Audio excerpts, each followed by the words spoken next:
இந்த டைமரை outdoor ஃபேஸட்க்கு attach பண்ணிடுவோம். வேர்ல்டில் நம்ம எங்கே இருந்தாலும் நம்மளால் வாட்டரை ஸ்கெடியூல் பண்ண முடியும். நம்மளோட குடமிளகா பிளான்ட் வந்து அவ்வளோ சூப்பராக கொத்து கொத்தாக காய் வந்திருக்கு. நம்ம கிச்சனுக்கு லீவ் விட்டாச்சு. ரொம்ப முக்கியமான வேலை என்னென்னா, நம்ம வீட்டில் இருக்க செக்யூரிட்டி சிஸ்டம் 2 days நம்ம பார்க்காம விட்டுட்டோன்னா அதுக்கு பண்ணுற செலவு இருக்குது பாருங்கள், அது ரொம்பவே அதிகமாக இருக்கும். Hello friends, welcome to Pradeesh life style. எல்லாருக்கும் வணக்கம். எல்லாரும் எப்படி இருக்கீங்க? இன்றைக்கி ரொம்ப ஸ்பெஷலான vlog, அது உங்கள் கூட ஷேர் பண்ணுறதுல ஐ எம் ஸோ ஹாப்பி. இந்த பெட்டியெல்லாம் பார்த்தாலே தெரியுது, கண்டிப்பாக நம்ம எங்கேயோ ட்ராவல் பண்ண போகிறோம் அப்படின்ட்டு. வேறு எங்கேயும் இல்லை, இந்தியாவுக்கு தான் போக போகிறோம். இன்னும் 2 days தான் இருக்குது ஃப்ளைட்டுக்கு. ஸோ இந்த ஃப்ளைட் டிக்கெட் ஒரு 5 days முன்னாடி தான் புக் பண்ணாங்க. அதனால் ரொம்ப ஃபாஸ்ட்டாக என்னெல்லாம் பண்ண முடியுமோ அதெல்லாம் பண்ணிகிட்ருக்கோம். இன்னும் 2 days தான் இருக்குது. நாம் இந்தியா போகிறதுக்கு முன்னாடி கண்டிப்பாக இந்த 5 விஷயத்தை மஸ்ட்டாக பண்ணிட்டு தான் போகணும். அதில் முக்கியமாக பர்சனலாக எனக்கு இந்த கார்டன் ஒர்க். நாம் இல்லைனாலும் நம்மளோட கார்டன் பசுமையாக, ஃப்ரெஷ்ஷாக அண்ட் ஆரோக்கியமாக இருக்கிறதுக்கு நான் என்னெல்லாம் பண்ணியிருக்கேன் அப்படிங்கிறது தான் உங்கள் கூட ஷேர் பண்ண போகிறேன். வாங்க வீடியோக்குள்ளே போகலாம்.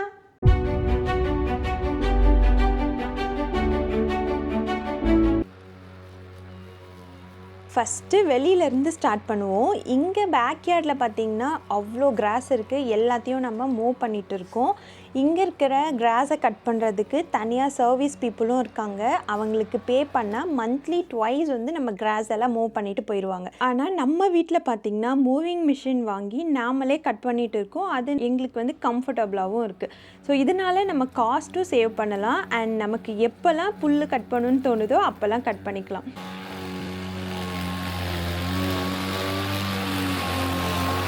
இப்போ நம்ம ஊருக்கு போகிறதுனால புல்லை நல்லா குட்டியாக கட் பண்ண போகிறோம்.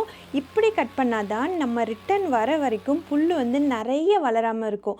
ஸோ நிறைய புல் வளர்ந்தால் என்னெல்லாம் பிரச்சனை வரும்னா, HOA கிட்ட இருந்து நோட்டீஸ் வரும். ஒஸ்ட் கேஸ்க்கு ஃபைன் கூட போடுவாங்க. நம்ம இப்போது சென்டர் ஏரியாவில் இருக்கிற புல்லை ஃபுல்லாக கட் பண்ணி எடுத்தாச்சு. அடுத்தது சைடில் அண்ட் எட்ஜஸ்லலாம் பார்த்திங்கன்னா இன்னும் கொஞ்சம் கிராஸ் அப்படியே இருக்கும். ஸோ அதெல்லாம் கட் பண்ணுறதுக்குன்னு தனியாக எட்ஜிங் மிஷின் அப்படின்னு இருக்குது.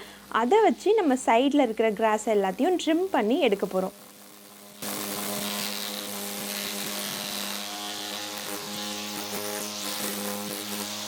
இப்போ பார்த்திங்கன்னா நம்ம பேக்யார்டில் இருக்கிற புல்லை ஃபுல்லாக மூவ் பண்ணி முடிச்சாச்சு. அடுத்தது நம்ம பர்கோலா க்ளீன் பண்ண போகிறோம். நம்ம பர்கோலாவோட ஏரியா எப்படி ஆயிடுச்சுன்னா ஒரே தூசி ஆயிடுச்சு கிராஸ் மூவ் பண்ணதுனால. ஸோ ப்ளோயர் வச்சு பாத்வே அந்த கார்டன் ஏரியாவில் இருக்கிற எல்லா பிளேஸ்லேயுமே நம்ம ஃபுல்லாக க்ளீன் பண்ணி எடுத்துகிட்ருக்கோம். அடுத்தது பார்த்திங்கன்னா அங்கே இருக்கிற சேர், டேபிள் எல்லாத்தையுமே நம்ம வீட்டுக்குள்ளே கொண்டு போய் வைக்க போகிறோம். அடுத்து நம்ம தோட்டத்தில் என்னெல்லாம் பண்ணன்னு பார்க்கலாமா? கார்டன் வச்சுருக்கிறவங்களுக்கு எப்போவுமே வெளியூர் போகணும் அப்படின்னாலே ரொம்பவே யோசிக்கிற மாதிரி இருக்கும். ஏன்னா நம்ம தோட்டத்துக்கு டெய்லி தண்ணி விடணும். அதனாலேயே லாங் ட்ரிப் போகிறத எல்லாமே அவாய்ட் பண்ணிவிடுவோம். இப்போ நான் இந்தியா போகிற சூழ்நிலை இருக்குது. ஸோ கார்டனுக்கு ஒரு டிவைஸ் வாங்கி ட்ரை பண்ணி பார்த்தேன். இது ப்ரமோஷன் வீடியோலாம் இல்லைங்க, பர்சனலாக நான் யூஸ் பண்ணி சாட்டிஸ்ஃபைடு. அதனால தான் உங்களுக்கு ஷேர் பண்ணுறேன். இந்த டிவைஸ் பேர் பார்த்திங்கன்னா Beehive XD ப்ளூடூத் டைமர். இது எப்படி ஒர்க் ஆகுதுன்னா, இந்த டைமரை அவுட்டோர் ஃபேஸட்க்கு அட்டாச் பண்ணிடுவோம். இது பார்த்திங்கன்னா 4 அவுட்லெட் ஹோஸாக இருக்குது. ஸோ இதில் 2 இருக்குது, 3 இருக்குது. நமக்கு எப்படி தேவையோ அப்படி வாங்கிக்கலாம்.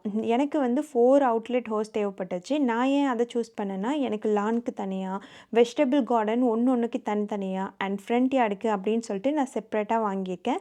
ஸோ இதை Beehive ஆப் யூஸ் பண்ணி ப்ளூடூத் கனெக்ட் பண்ணிவிட்டு வாட்டர் ஷெடியூலை செட் பண்ணிடலாம். ஃபார் எக்ஸாம்பிள் எனக்கு மார்னிங் 6 AM விடணும் அண்ட் ஈவினிங்க்கு 7 AM வரணும்னு சொல்லிட்டு செட் பண்ணிட்டோன்னா டெய்லி ரொட்டீனுக்கு ஸோ அதுவே ஆட்டோமேட்டிக்காக வாட்டர் அடிச்சிடும். இதில் ரெய்னி டிலே ஆப்ஷனும் இருக்குது. ஸோ ரெய்னி டேயில் ஆட்டோ ஸ்கிப் பண்ண முடியும். சிம்பிளாக சொல்லணுன்னா நியர்பையில் இருந்து வாட்டர் கண்ட்ரோல் பண்ண முடியும். இந்த டைமரில் ஒரு டிஸ்அட்வான்டேஜ் இருக்குது. என்னென்னா, இது நியர்பையில் இல்லைனா வீட்டுக்குள்ளே இருந்து ப்ளூடூத் மூலயமா மட்டும்தான் கண்ட்ரோல் பண்ண முடியும். நம்ம லாங் ட்ரிப் இல்லை இந்தியா போகிறோம் அப்படின்னா நம்மளால் வாட்டர் கண்ட்ரோல் பண்ண முடியாது. ஸோ இதை பண்ணுறதுக்கு தான் இந்த ஹப் டிவைஸ் தேவைப்படும். இந்த ஹப் ப்ளூடூத் டைமருக்கு கனெக்ட் பண்ணும். அது ஒய்ஃபை கூட கனெக்ட் ஆயிரும். ஸோ ஒன்ஸ் ஒய்ஃபை கூட கனெக்ட் ஆனதுமே வேர்ல்டில் நம்ம எங்கே இருந்தாலும் நம்மளால் வாட்டரை ஸ்கெடியூல் பண்ண முடியும். இந்த டிவைஸை நாங்கள் வால்மார்ட்டில் தான் வாங்கியிருந்தோம். எனக்கு ரொம்பவே யூஸ்ஃபுல்லாக இருக்குது. கண்டிப்பாக வேணும்னா நீங்களும் வாங்கி செக் பண்ணி பாருங்கள். ஸோ நான் வந்து வாட்டரிங் வந்து எப்படி ஷெட்யூல் பண்ணியிருக்கேன் அப்படின்னா, மார்னிங் 20 மினிட்ஸ் அண்ட் ஈவினிங் 20 மினிட்ஸ்னு ஃபிக்ஸ் பண்ணிட்டேன். இதனால் வந்து நம்ம பிளான்ட்ஸ் என்னதான் சன் அடித்தாலும் வாடாமல் நல்லாயிருக்கும் அப்படிங்கிறதுக்காக 20 மினிட்ஸ் செட் பண்ணியிருக்கேன். அடுத்தது பர்கோலா பார்த்திங்கன்னா open and close roof type. So நமக்கு வேணும்னா ஓப்பன் பண்ணிக்கலாம், வேணான்னா க்ளோஸ் பண்ணிக்கலாம். இப்போது அது வந்து ஓப்பனில் இருக்குது. ஸோ அதை தான் நான் இப்போ க்ளோஸ் பண்ணிகிட்டு இருக்கேன். மார்னிங்லேருந்து பார்த்திங்கன்னா இங்கே ஹெவி ரெயின் நம்மளை வந்து வேலை பார்க்கவே விடலை. மழை வந்து விட்டு விட்டு வந்துக்கிட்டே இருக்கா. ஸோ வெளியில் இருக்கிற வேலையெல்லாம் வந்து நம்ம எப்போல்லாம் மழை ஸ்டாப் ஆகுதோ அப்போ தான் வந்து பண்ணுற மாதிரி இருந்துச்சு. ஸோ கொஞ்சம் வந்து டைம் வந்து நமக்கு எடுத்துச்சு. பர்கோலாவில் போட்டிருக்க அந்த சன்ஷேட், அதுக்கப்புறம் கர்டன்ஸ் எல்லாத்தையுமே நான் மேலே எடுத்து விட்டுட்டேன். ஏன்னா இங்கே வந்து விண்டு கொஞ்சம் அதிகமாக இருக்கும். அது மட்டும் இல்லாமல் நம்ம வீட்டில் இல்லாத டைமில் சேஃப்க்கு எல்லாத்தையும் மேலே எடுத்து விட்டுறலாம் அப்படின்னு நினச்சேன். ஸோ இப்போ நம்ம பர்கோலா அண்ட் பேக்யார்ட் அதோட ஒர்க்கெல்லாம் வந்து முடிஞ்சிச்சு. இன்னும் கார்டன் ஒர்க் மட்டும்தான் பேலன்ஸ் இருக்குது. அதை வந்து லாஸ்ட்டாக பண்ணலாம் அப்படின்னு விட்டுட்டேன். நெக்ஸ்ட்டு நம்ம ஃப்ரண்ட் யார்ட் க்ளீன் பண்ண போகிறோம். ஸோ ஃப்ரண்ட் யார்டில் வந்து எப்படி இருக்கும்னா நமக்கு நிறைய பிளேஸ் இருக்கும். ஏன்னா நம்மளோட வீடு வந்து கார்னர் ப்ராப்பர்ட்டிங்கிறதுனால அந்த பாத்வேயில் இருக்கிற ஏரியா, அதுக்கப்புறம் இந்த யார்டும் நம்மளோடது பெருசு. அதனால் நமக்கு நிறைய வேலையும் ஜாஸ்தி. இங்கே நம்ம ஊருக்கு போகிறதுனால வந்து இருக்கிற புல்லெல்லாம் எவ்வளோ குட்டியாக கட் பண்ண முடியுமோ அவ்வளோ குட்டியாக கட் பண்ணிகிட்டு இருக்கோம். ஏன்னா அது வந்து எல்லோரும் வாக்கிங் போகிற ஏரியா. ஸோ புல் அதிகமாக இருந்துச்சுன்னா வந்து கண்டிப்பாக நமக்கு ஹெச்ஓஐ கிட்டேருந்து ஏதாவது நோட்டீஸ் வந்துடும். அதை எல்லாத்தையும் அவாய்ட் பண்ணுறதுக்கு தான் வந்து இப்படி பண்ணிகிட்டு இருக்கோம். ஸோ இப்போ வந்து நம்ம ஃபுல் ஒர்க்கையும் முடிச்சுட்டு அடுத்தது வந்து இருக்கிற ஏரியாவில் ஃபுல்லாக ப்ளோயர் போட வேண்டியது தான். ப்ளோயரை வச்சு இப்படி அடித்து விட்டாலே வந்து இருக்கிற தூசி ஃபுல்லாக ஓடி போயிடும். ஸோ அந்த வேலையெல்லாம் முடிச்சுட்டு அடுத்தது நம்ம காரெல்லாம் கொண்டு போய் கராஜில் விட வேண்டியது தான். காரை விடுறதுக்கு முன்னாடி கராஜை வந்து ஃபுல்லாக க்ளீன் பண்ணிட்டோம். அப்போ தான் வந்து காரை விட முடியும்னு சொல்லிட்டு. ஏன்னா அந்தளவுக்கு வந்து அவ்வளோ குப்பையாக இருந்துச்சு. ஸோ நம்ம காரை வந்து கராஜில் விடுறதுனால வந்து ரெயின், டஸ்ட்டு, அதுலேருந்து சன் டேமேஜ் அதுலேருந்து அவாய்ட் பண்ணலாம். இன்னொன்று நம்ம சேஃப்டியாகவும் இருக்கும் காரு நம்ம வீட்டுக்குள்ளே இருந்தால் அப்படின்றதுனால நாங்கள் வந்து 2 காரையுமே வந்து வீட்டுக்குள்ளே விடலாம் அப்படின்னு முடிவு பண்ணிட்டோம். ஸோ இப்போ வந்து ஓரளவுக்கு வெளியில் இருக்கிற வேலையெல்லாம் முடிச்சாச்சு. இப்போ நம்ம வீட்டுக்குள்ளே இருக்கிற ஒர்க்கை பண்ண வேண்டியது தான். நம்மளோட கிச்சனை பார்த்தாலே வந்து பார்த்தா பளபளன்னு இருக்குது. நல்லா வந்து க்ளீன் பண்ணி நம்ம கிச்சனுக்கு வந்து லீவ் விட்டாச்சு. இன்றைக்கி நைட் வந்து வெளியில் போய் சாப்பிடலாம் அப்படின்ட்டு வந்து பிளான் பண்ணி வச்சுருக்கோம். ஸோ அதனால் இப்போவே வந்து ஃபுல்லாக க்ளீன் பண்ணி வச்சுட்டேன். டிஷ்வாஷரில் மட்டும் லோட் பண்ணி வச்சுருக்கேன். எப்படியும் குட்டி பையன் வந்து பால் வேணும் அப்படின்னு கேட்பான் நைட்டுக்கு. ஸோ அது எல்லாத்தையுமே முடிச்சுட்டு லாஸ்ட்டாக டிஷ்வாஷர் போட்டுட்டு அந்த பாத்திரத்தெலாம் எடுத்து வச்சிடணும். சப்போஸ் நம்ம டிஷ்வாஷரை பாத்திரத்தோடு விட்டுட்டு போகணும் அப்படின்னா அது நம்ம வந்து வர்றதுக்கு வந்து 1 மந்த்துக்கு மேலே ஆகும். கண்டிப்பாக வந்து டிஷ்வாஷர் வந்து ஏதாவது ஸ்மெல் வர ஆரம்பிச்சிடும். அதனால் கண்டிப்பாக டிஷ்வாஷர் போட்டுட்டு அந்த பாத்திரத்தெல்லாம் வெளியில் எடுத்து வச்சுட்டு டிஷ்வாஷரை க்ளோஸ் பண்ணாமல் லைட்டாக வந்து ஓப்பன் பண்ணி விட்டேன்னா ஏர் சர்க்குலேஷன் இருக்கும். அதனால் அந்த ஸ்மெல் வந்து ஓவராக வராது. நான் யூஸ்வலாக வந்து அப்படி தான் பண்ணுவேன். கிச்சனில் முக்கியமாக வந்து காலி பண்ண வேண்டிய விஷயம் பார்த்திங்கன்னா ஃப்ரிட்ஜில் இருக்கிற ஐட்டம்ஸை தான். இது என்னென்னு பார்த்திங்கன்னா நம்ம இவ்வளோ நாள் விட்டுட்டு போகிறோம் அப்படின்னா எந்த ஒரு பொருளையும் வச்சுக்க முடியாது. நாங்கள் வந்து ஒரு 5 டேஸ் முன்னாடி தான் வந்து இந்த ஃப்ளைட் டிக்கெட்டே புக் பண்ணோம். அதனால் ஃப்ரிட்ஜுக்குள்ளே வந்து எக்கச்சக்கமான ஐட்டம்ஸ் உள்ளே இருக்குது. யூஸ் பண்ண ஐட்டம், யூஸ் பண்ணாத item, like fruits, vegetables, milk, curd அப்படின்ட்டு சொல்லிக்கிட்டே போகலாம். எல்லாத்தையுமே இப்போ வந்து நம்ம ஃப்ரெண்ட்ஸ் கிட்ட தான் கொடுக்க போகிறோம். வேஸ்ட் ஆகாமல் அவங்களும் வந்து யூஸ் பண்ணிக்குவாங்க. இப்படி பண்ணிட்டு போகும்போது எந்த ஒரு பேட் ஸ்மெல்லும் வராது. அது மட்டும் இல்லாமல் ஊருக்கு போயிட்டு வந்ததுமே பொருளை வாங்கி ஃப்ரிட்ஜுக்குள்ளே வச்சு ஸ்டோர் பண்ணி யூஸ் பண்ணவும் ஸ்டார்ட் பண்ணிடலாம். அடுத்தது நம்ம மெயில் பாக்ஸ் செக் பண்ணிவிட்டு ஊருக்கு போகிறது நல்லது. அன்னைக்குன்னு பார்த்து இங்கே ஹெவி ரெயின். ஸோ வேலையில் நான் மெயில் பாக்ஸ் செக் பண்ணுறதையும் மறந்துட்டேன். நைட் ஒரு 10 மேலே தான் எனக்கு அந்த ஞாபகமே வந்துச்சு. ஸோ அதுக்கப்புறம் போய் நாங்கள் மெயில் செக் பண்ணிவிட்டு வந்தோம். ஸோ அதனால் என்னால் வீடியோ எடுக்க முடியலை, சாரி. நம்ம இப்போ ஊருக்கு போகிறதுனால மெயில் பாக்ஸ் கீயை வந்து நம்ம நெய்பர் இல்லைனா ஃப்ரெண்ட்ஸ் கிட்ட கொடுத்துட்டு போனால் அவங்க வந்து வீக்லி ஒன்ஸ் வந்து நம்மளோட மெயிலை செக் பண்ணிடுவாங்க. முக்கியமாக ஏதாவது இம்பார்ட்டன்ட் மெயில் வந்தால் நம்ம அவங்கள வந்து கொஞ்சம் எடுத்து பாருங்கள் அப்படின்னு சொல்லலாம். ஸோ இதை வந்து நீங்கள் கண்டிப்பாக வந்து மறந்துட்டு போயிடாதீங்க. நீங்களும் வந்து உங்களோட மெயில் பாக்ஸ் கீயை உங்கள் ஃப்ரெண்ட்ஸ் கிட்ட கொடுத்துட்டு போங்க.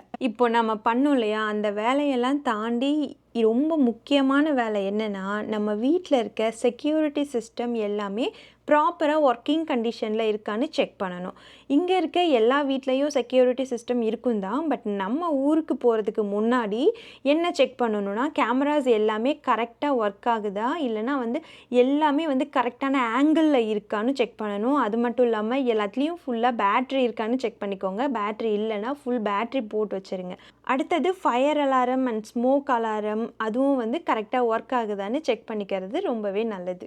அடுத்த ப்ராடக்ட் பார்த்திங்கன்னா, பீஹைவ் ஸ்மார்ட் ஃப்ளட் சென்சார். இந்த ஸ்மால் சென்சார் வந்து வாட்டர் லீக்கேஜ் ஆச்சுன்னா டிடெக்ட் பண்ணி நமக்கு கொடுக்கும். Like fridge, washing machine, water heater, sink, basement அப்படின்ட்டு எங்கெல்லாம் உங்களுக்கு லீக் ஆகும் அப்படின்னு தோணுதோ அந்த இடத்துக்கு கீழே அந்த குட்டி டிவைஸை வச்சிட்டோன்னா ஈஸியாக டிடெக்ட் பண்ணிடும். ஸோ வாட்டர் லீக்கை டிடெக்ட் பண்ணதுமே சவுண்ட் அலாரம் கொடுக்கும். ப்ளஸ் ஃபோனில் இன்ஸ்டண்ட்டாக நோட்டிஃபிகேஷன் அண்ட் அலாரமும் அடிச்சிடும். இது மட்டும் இல்லாமல் வின்டரில் வந்து பைப் வந்து ஃப்ரீஸ் ஆகிற மாதிரி இருந்தால் கூட டிடெக்ட் பண்ணி நோட்டிஃபிகேஷன் கொடுத்துரும். செட்டப் வந்து ரொம்பவே ஈஸி. ஆப்பில் போயிட்டு ஆட் பண்ணிட்டா இம்மிடியேட்டாக ஒர்க் பண்ணும். இந்த ஃப்ளோர் சென்சார் எல்லார் வீட்லேயும் வச்சுக்கிறது ரொம்பவே நல்லது. ஏன்னா இங்கே இருக்க வீடு எல்லாமே உட்டில் இருக்கும். ஸோ தண்ணி லீக் ஆகிட்டு நம்ம அதை 2 days பார்க்காம விட்டுட்டோன்னா அதுக்கு பண்ணுற செலவு இருக்குது பாருங்கள், அது ரொம்பவே அதிகமாக இருக்குங்க. இதே மாதிரி இன்சிடெண்ட் என்னோடய ஃப்ரெண்ட்ஸ் வீட்டில் நடந்திருக்கு. அந்த ஃப்ளோரை சரி பண்ணுறதுக்கு அவங்க $10,000 கிட்ட செலவு பண்ணியிருக்காங்க. இந்த மாதிரி இன்சிடெண்ட்லாம் தவிர்க்கிறதுக்கு தான் இந்த டிவைஸை வாங்கி வச்சுக்கிட்டோன்னா ரொம்பவே ஹெல்ப்ஃபுல்லாக இருக்கும். நம்ம கார்டனில் போட்ட பிளான்ட்ஸ் எல்லாமே சூப்பராக நல்லா வளர்ந்துருக்கு. அதுவும் ட்ரல்லிஸ் மேலே வந்து எல்லா கொடியும் வந்து ஏறி ரொம்ப அழகாக இருக்குது. பாவக்காய், புடலங்காய், பீர்க்கங்காய், குக்கும்பர் அப்படின்ட்டு எல்லாத்துலேயும் வந்து பூ வேற வந்து விட ஆரம்பிச்சிருச்சு. இன்னும் ஒரு 10-20 டேஸில் வந்து காயும் விட ஆரம்பிச்சிரும். இது எல்லாத்தையும் நான் ரொம்பவே மிஸ் பண்ணிடுவேன்னு கொஞ்சம் வருத்தமாகவே இருக்குது. இருந்தாலும் நம்ம இந்தியாவுக்கு போயிட்டு அம்மா, அப்பா எல்லாரையும் பார்க்க போகிறோங்கிற சந்தோஷமும் இருக்குது. நம்மளோட குடமிளகா பிளான்ட் வந்து அவ்வளோ சூப்பராக கொத்து கொத்தாக காய் வந்திருக்கு. அது வந்து ரெட் கலர் கேப்சிகம். ஆனால் வந்து அது டேர்ன் ஆகும் அப்படின்ட்டு நான் வெயிட் பண்ணிகிட்டு இருந்தேன். ஆனால் அது ரெட் கலரில் டேர்ன் ஆகிறதுக்குள்ளே நான் வந்து ஊருக்கு போயிடுவேன் போல இருக்குது. பட் அதையும் வந்து நான் மிஸ் பண்ண போகிறேன். நெக்ஸ்ட்டு பார்த்திங்கன்னா, நம்மளோட முள்ளங்கி பிளான்ட் ரொம்ப நல்லா வளர்ந்துட்டு வருது.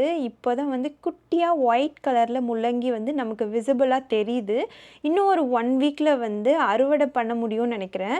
நான் வந்து ஃப்ரெண்ட்ஸ்கிட்டையும் சொல்லியிருக்கேன், வீக்லி ஒன்ஸ் வந்து செக் பண்ணிவிட்டு என்னென்ன காயெல்லாம் இருக்கோ அது எல்லாத்தையுமே கட் பண்ணி யூஸ் பண்ணிடுங்க அப்படின்னு சொல்லியிருக்கேன். எந்த ஒரு காயுமே வந்து வேஸ்ட் பண்ணாமல் யூஸ் பண்ணால் சந்தோஷந்தாங்க. ஏன்னா இவ்வளோ கஷ்டப்பட்டு நம்ம ஆர்கானிக்காக பண்ணுறோம். அது வேஸ்ட்டாக போகிறதுக்கு நம்ம ஃப்ரெண்ட்ஸ் யூஸ் பண்ணாலே ஹாப்பி தான். அடுத்தது நம்ம இன்டோர் பிளான்ட்ஸ் எல்லாத்தையுமே ஒரு பிளேஸில் கொண்டு வந்து வச்சுருக்கிறது ரொம்பவே நல்லது. ரீசன் என்னென்னா, நம்ம ஃப்ரெண்ட்ஸ் தான் வந்து வீக்லி ஒன்ஸ் வந்து வாட்டர் விடுவாங்க. ஸோ நம்ம வீட்டில் எந்தெந்த இடத்துல எங்கெங்கே பிளான்ட் வச்சுருக்கோம் அப்படின்னு அவங்களுக்கு வந்து தெரியாது. அதையும் வந்து மீறி அவங்க கண்டுபிடிச்சி தண்ணி ஊற்றினாலும் ஏதாவது ஒரு பிளான்ட்டை மிஸ் பண்ணுறதுக்கு வாய்ப்பு ரொம்பவே அதிகம்.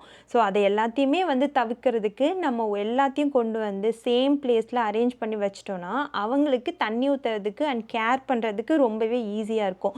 முக்கியமாக சன்லைட் படுற மாதிரி கொஞ்சம் அரேஞ்ச் பண்ணி வச்சா ரொம்பவே பெட்டராக இருக்கும். அவ்வளோதாங்க, நம்ம வேலையை எல்லாத்தையுமே முடிச்சாச்சு. ஸோ இப்போ டைம் வந்து ஆல்ரெடி 1 o'clock ஆயிடுச்சு. இப்போ போய் நான் தூங்கிட்டு காலையில் எழுந்து 4 o'clock நான் ஏர்போர்ட்டில் இருக்கணும். ஸோ தேங்க்யூ ஃபார் வாட்சிங். சப்ஸ்கிரைப் பண்ண மறந்துடாதீங்க. உங்கள் ஃப்ரெண்ட்ஸ்க்கும் ஷேர் பண்ணுங்கள், லைக் பண்ணிடுங்க. பாய் பாய்.